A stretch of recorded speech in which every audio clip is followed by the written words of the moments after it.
Hey everybody, Chainsaw Girl here. We are back with a 572 and I am going to show you how to do a pressure vac test, and we're going to see if we can figure out why this saw doesn't want to run properly.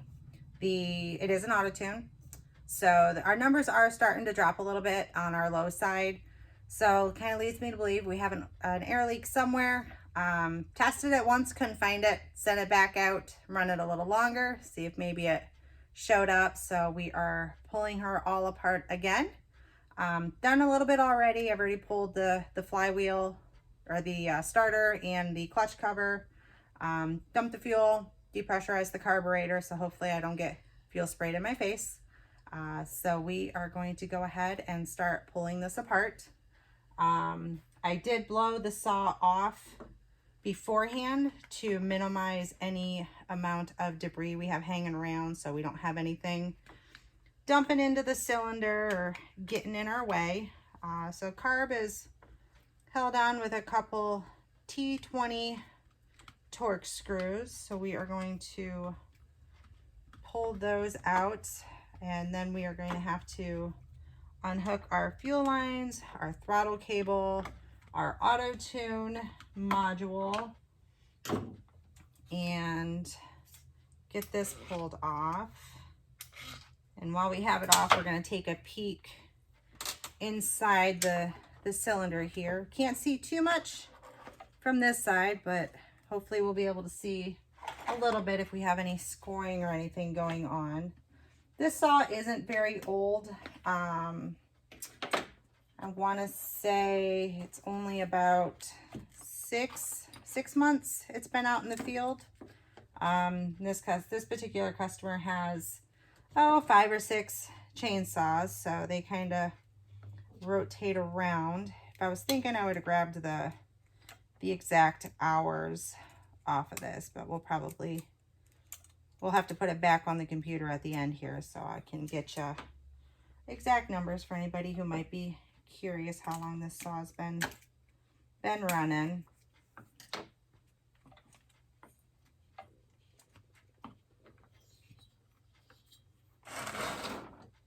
Trying to stay organized for you guys on this one, so you don't have to sit through a lot of me fumbling around here. So bear with me, kind of new to this stuff, as far as not chainsaw stuff, as far as video stuff.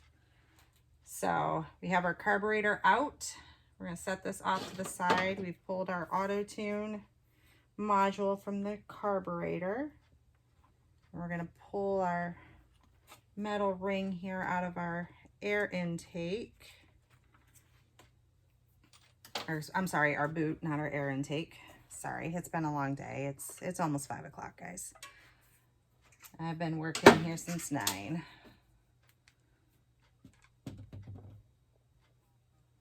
So nothing too remarkable to report on this side of things.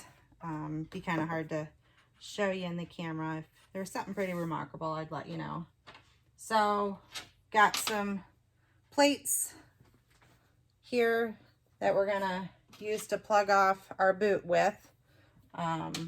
These are OEM plates for this particular saw. You can kind of finagle around. Some people will, if you are lucky to have an old carburetor laying around, you can just silicone an old carburetor and use that to block it off. Can't particularly with this saw, but you can take like a piece of old tire tube and cut that and put that behind the carburetor. Like I said, it doesn't work on this one because of the way it's ported.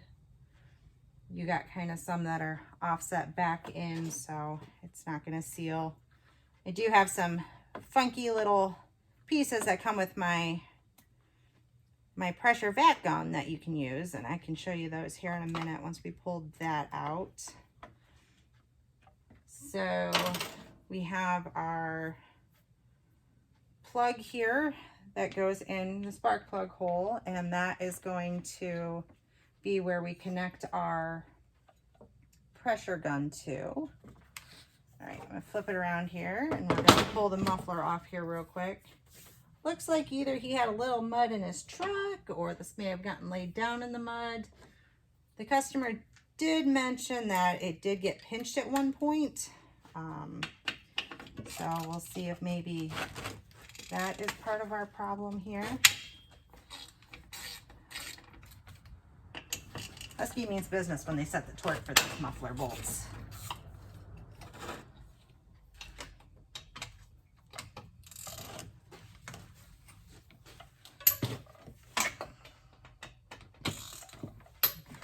It's a little bit of effort sometimes to get those broke free.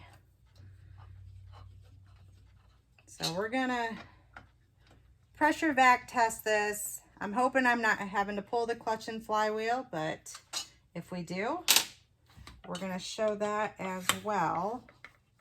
This side, a little easier. We're gonna be able to get a good look at the exhaust side of the piston, the intake of the cylinder side, and see if we have any scoring or any issues going on. I did peek down through the cylinder earlier. I didn't see anything, but can't see a whole lot peeking down through there unless you have a camera, and I wasn't gonna get my camera out because I knew I was gonna have to pull all this apart anyway to block our intake and exhaust side here. So we got muffler pulled off here.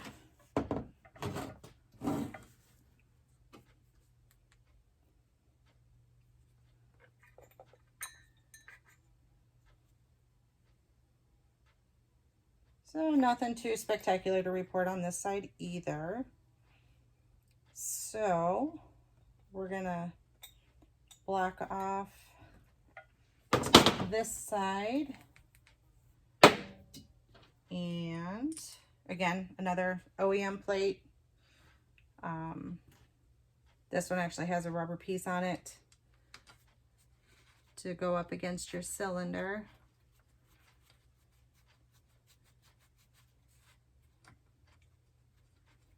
You're going to tighten that down. You know, just give it a good snug fit. You're going to know if it's leaking once you start pressure checking it.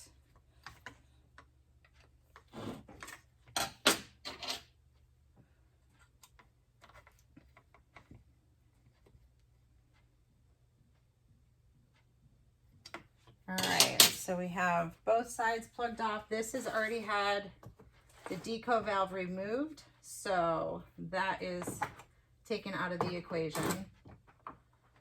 So these are the cool little pieces that I told you come with the pressure vac gun. That these you can use to stop them. You're gonna need some help because someone has to stand there and push those in really hard to get a good seal on them. So when you're doing it by yourself, it's kind of difficult. So the magic number when you're doing a pressure vac test is going to be 7. You are going to pressure it up to 7. You're going to vac it to 7. And then rule of thumb is you wait 4 minutes. As long as it hasn't dropped more than 1 per minute and no lower than 4, that is considered passing. As far as I'm concerned, it better not leak down at all. Because if it's leaking down at all, you do have a leak, and it's just going to keep getting worse and worse and worse until you have a saw that is no longer going to run for you. So they say passing is as long as it stays above 4 after 4 minutes. I say it dang well better stay at 7 and sit here for 20 minutes.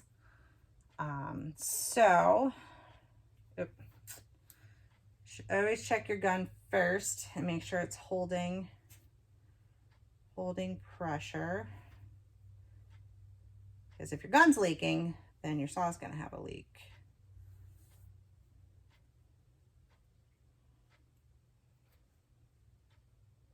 This little guy's kind of hard to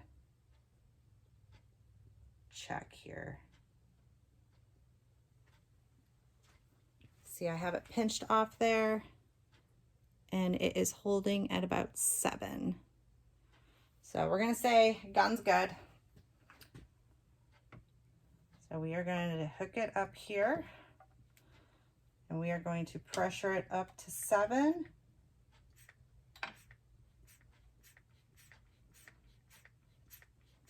Gotta wait for that piston to get where it's supposed to be. And then we are going to let it sit here and see if it starts to drop.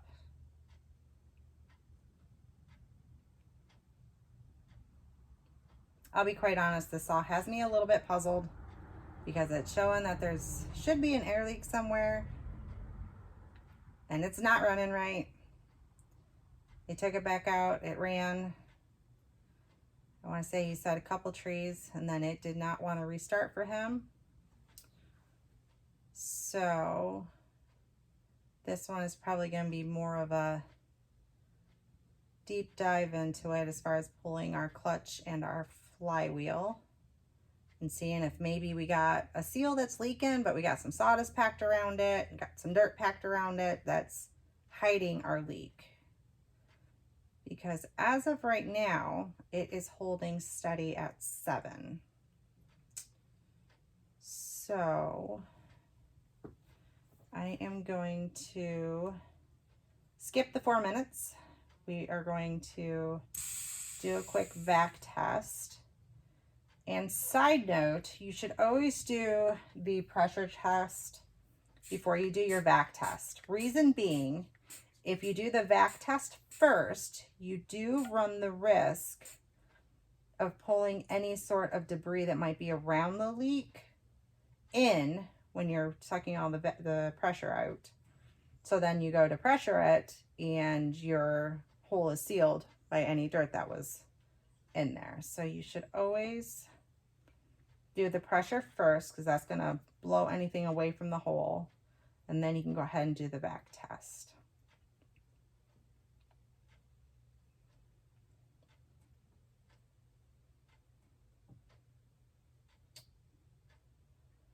And this saw is not throwing any sort of error codes to give us an idea of what it might be feeling. It's just kind of angry with us. And the back is not dropping significantly. So what we're going to do is release that. And we are going to go ahead and pull the clutch and the flywheel and take a peek at those crankcase seals and see what we might be able to find here. So they do have piston stops. They're little hard plastic stops. Piece of rope works just as good. I just fold it in half, kind of twist it a little bit. Make sure it's clean. Don't use a super crazy dirty rope you pulled off the floor from under your boot. And we are just going to spin our flywheel until it comes up against that rope. Okay. Another side piece of tidbit of information is you should not, and I'm not saying never because I've had to do it, but you should not use any sort of impact when you're pulling off your flywheel or your clutch. Reason being is, oops, spun that the wrong way, is you could very easily shear your flywheel key if you are using any sort of air impact tool, battery tool. The force that you are going to put against it is going to possibly cause some damage. Now, like I said, sometimes there is no choice, especially if a clutch that has been overheated and a saw that has just been absolutely beat up. I had one that actually had the worm gear and clutch drum and everything was just melted together. It was a mess. So it took a little bit of work to get that off, away from the crankshaft. Got lucky, did not damage the crankshaft. So the chainsaw gods were smiling down on me that day. So we are going to actually use a flywheel puller And yes, you're likely going to see me jump when I use this, because even though I know the pop is coming, I still jump every time.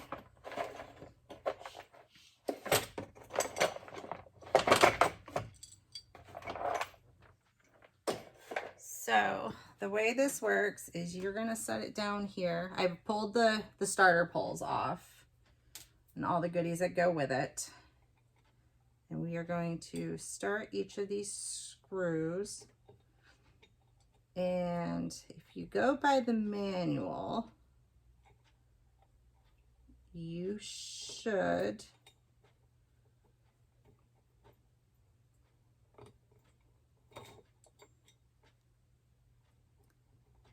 turn them 10 times, do 10 revolutions on each one. Oops.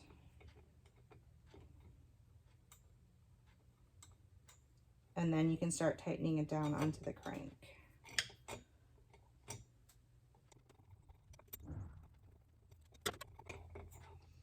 Now when you're pulling your flywheel, you leave your nut on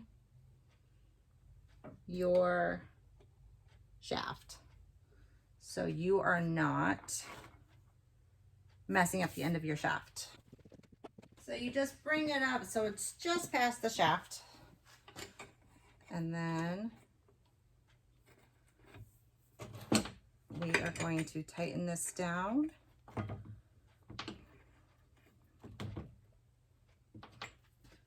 Sometimes it'll pop, sometimes it needs a little bit of help. So we just put a little pressure on it and tap it with the brass hammer. And we're gonna back these back out of here, and we are going to pull this flywheel off and see what we got underneath on this side.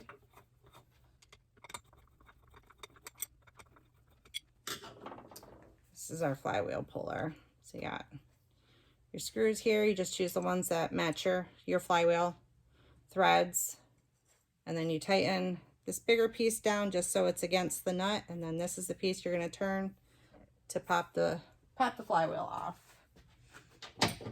Or you can kind of stand there and kind of try to hold the flywheel up and hold a brass punch and a hammer and just get all kind of twisted around trying to pull it off there. That is just a whole lot easier. All right. So that seal still looks like it's intact. So we're going to pull the clutch side here. And this clutch just has an E-clip that we're going to try not to send flying, because those are dang near impossible to find once they go winging across your garage. We're going to pull the E-clip, the washer, and you got your sprocket. He likes to run an 8-tooth. He likes some chain speed. And our needle bearing, which we're going to set off to the side there. And then we are going to grab our clutch tool.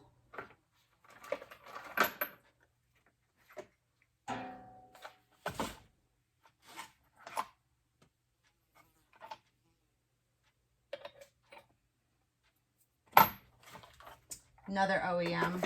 And if you're in a pinch, you can take a socket and kind of cut it out to what you need. But I do have the OEM clutch removal tool. And this one I may struggle with a little bit because the clutches are always a little bit tighter. So we'll see how much I gotta struggle to pull this off. I'll do my best to keep it clean. Sometimes I bust my fingers. And you have to get colorful with the words. So this is a reverse thread. So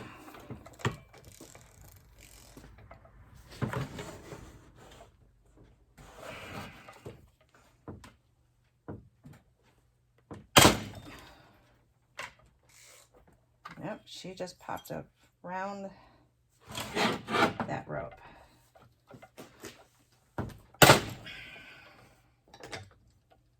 And did it again. Y'all get to watch me get pretty red-faced trying to get this off of here.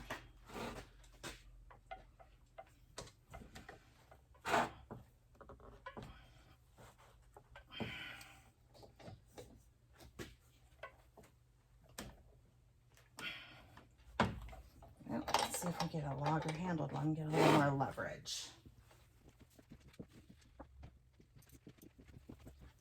First video showing you how to pull a clutch. I should probably not have to use the impact. I'm not teaching bad habits quite yet.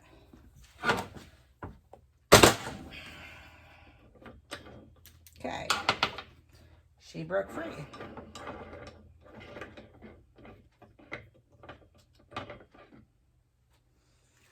All right, there's our clutch.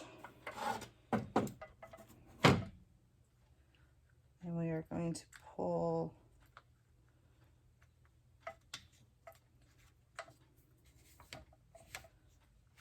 our worm gear out here. Oh, he might have to start thinking about a new worm gear. And we are going to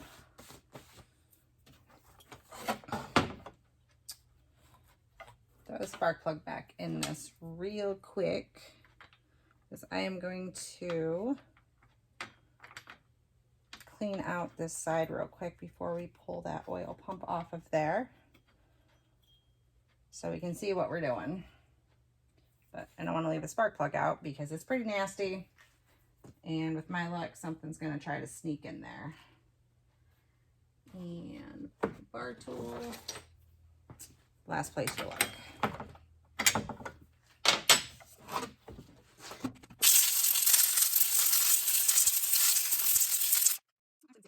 We'll just leave that oil pump in there for right now, because I am 99% sure, I'll have to double check my book, that when you pull those screws for that oil pump, it actually leads directly into the case. So I would have to put them back in anyway. So we are going to just leave those in with the oil pump right in and see if we can find any leaks around it. If not, we will pull it and go from there.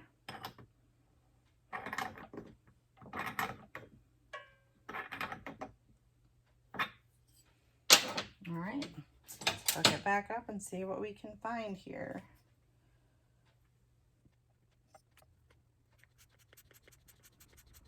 Pressure back up to 7.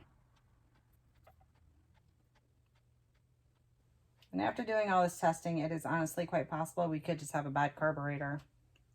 We could just have a bad auto tune situation, and that is our problem.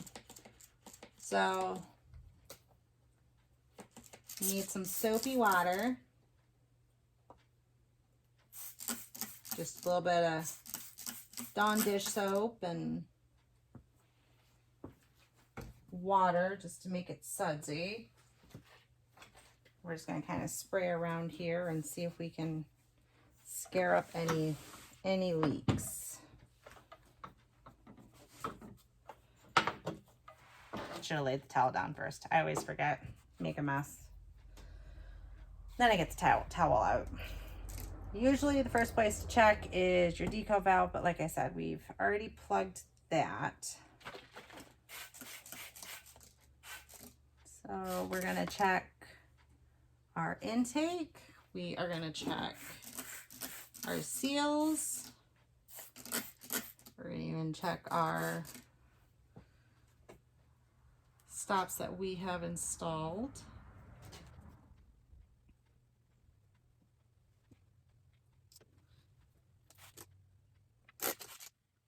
And we are still holding at 7. Haven't scared up any sort of leak or caused any sort of leak yet. We're going to check this side here and see if we can find anything.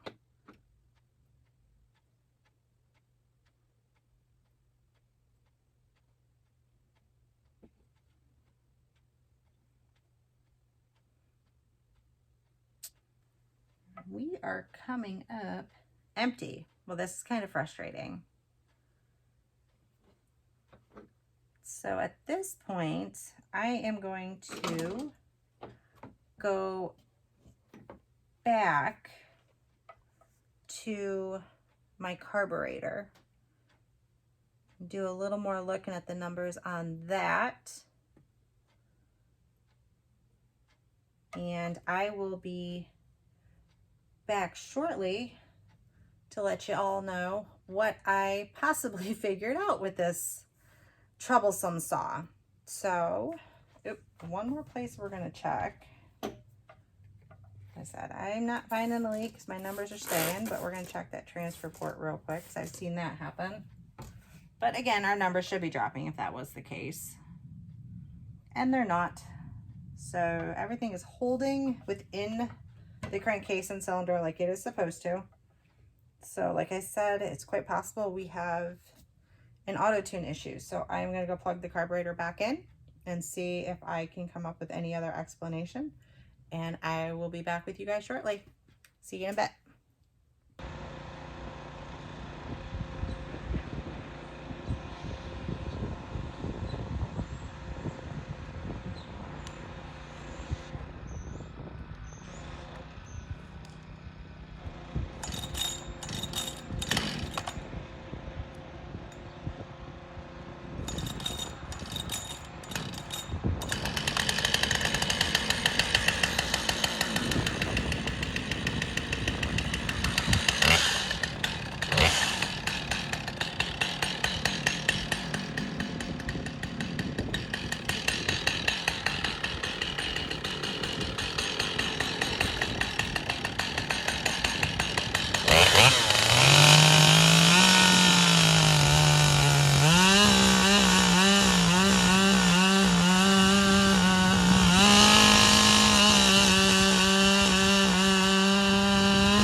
everybody, we are back here finishing up the repairs on this 572. We started with your pressure vac. You just saw me out running it when the pressure vac test came back okay. Trying to recreate the problem the customer was saying. So recap, pressure vac test because suspected there may be an air leak, no air leak. Customer said, seems like it's been running out of fuel. Kind of quits running, doesn't want to restart. I wasn't able to actually recreate that exact situation when I was out cutting with it, but I did hear it miss, like it was starving for fuel for a second here and there. So brought it back in and we did a tank vent pressure check on it, testing the tank vent. These have a two-way vent in them. And then I also checked the fuel line, pressure checked that to make sure we didn't have any pinholes going on there. So it turned out the tank vent was bad.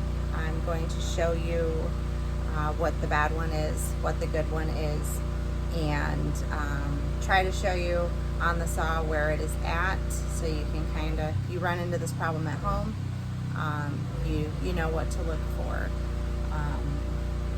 Most people just kind of loosen their fuel cap, get the pressure out of the tank, and go about cutting. But fuel tank vent seems to be my issue of the past couple weeks, so I'm going to go ahead and show you how to do that.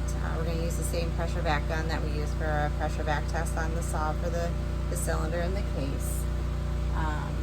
So what you do is you're going to do the vacuum first. I pulled the little tank vent out. As you can see, I hooked it to my gun, and it should be at about 2 inches of mercury. If it is good, it should hold to there. So if you look, obviously my gun goes to 5, but if you look there and you kind of make imaginary slits backwards, it's holding at about 2. So this vent is good on the vacuum side. Pressure side, when I pump it up, it should bounce to about 7. Let's see if I can get it without the glare.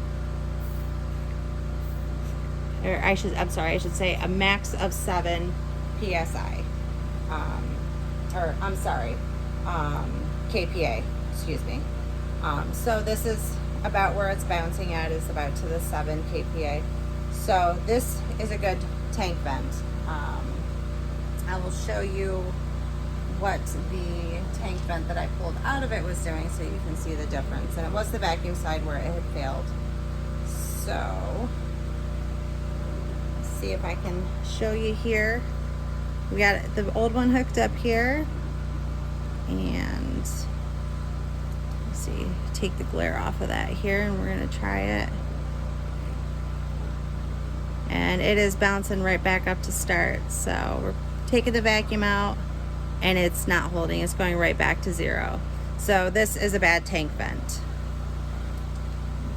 So we're going to put this new guy back in here, and I'm going to try to hold this saw up and show you where the tank vent is.